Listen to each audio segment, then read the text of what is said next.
Assalamualaikum warahmatullahi wabarakatuh. Kami dari kelompok 11 Ekonomi Syariah 3D yang beranggotakan Aryan Nursyifa, Antini Rahmadi, Maulidina, dan Rizal. Kini kami akan membahas sedikit tentang sejarah peradaban Islam sebelum kemerdekaan dan setelah kemerdekaan.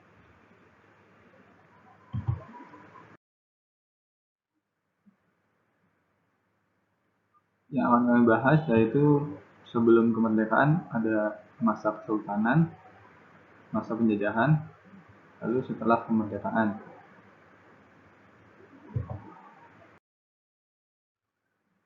Yang pertama, sejarah peradaban Islam sebelum kemerdekaan. Islam tersebar di Indonesia melalui pedagang yang berdagang ke Indonesia, di mana masyarakat Indonesia sebelum Islam mayoritas memeluk agama Hindu. Dalam sejarah perkembangan Islam di Indonesia, khususnya di Jawa, tak lepas dari para wali-wali kita yang disebut dengan Wali Sembilan atau Wali Songo.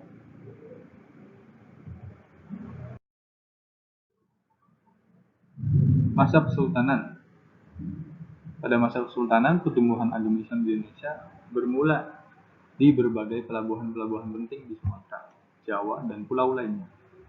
Hal ini dikarenakan penyebaran Islam di Indonesia pertama-tama dilakukan oleh para pedagang. Kerajaan-kerajaan Islam yang pertama berdiri juga di daerah pesisir, seperti Samudra Pacai, Aceh, Demak, Banten dan Cirebon, Ternate dan Tidore. Dari sana kemudian Islam menyebar ke daerah-daerah sekitar.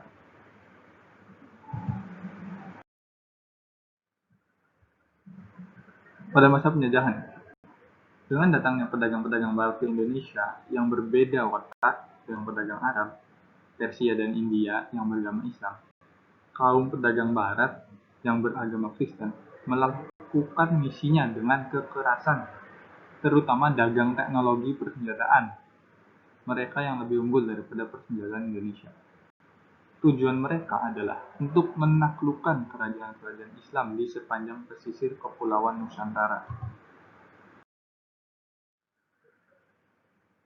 Sejarah peradaban Islam setelah kemerdekaan. Ada yang pertama pendidikan. Setelah Indonesia merdeka, terutama setelah berdirinya Departemen Agama, persoalan pendidikan agama Islam mulai mendapat perhatian lebih serius.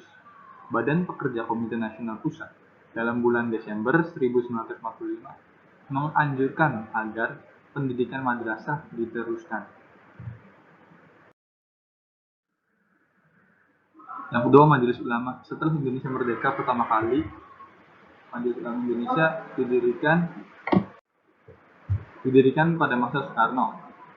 Majelis ini pertama berdiri di daerah-daerah karena diperlukan untuk menjamin keamanan. Di samping untuk tujuan pembinaan mental, rohani dan agama masyarakat oleh pemerintah waktu itu majelis ini dimaksudkan untuk ikut ambil bagian dalam penyelenggaraan revolusi dan pembangunan semesta berencana dalam rangka demokrasi terpimpin. Yang ketiga, hukum Islam pada tahun 1950 dengan terbentuknya suatu panitia khusus yang diketuai oleh bekas Gubernur Sumatera, Teuku Muhammad Hasan.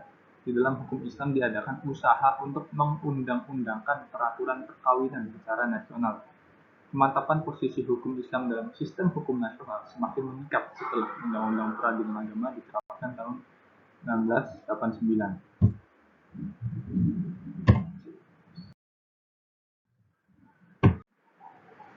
Ya, sekian dari kelompok kami.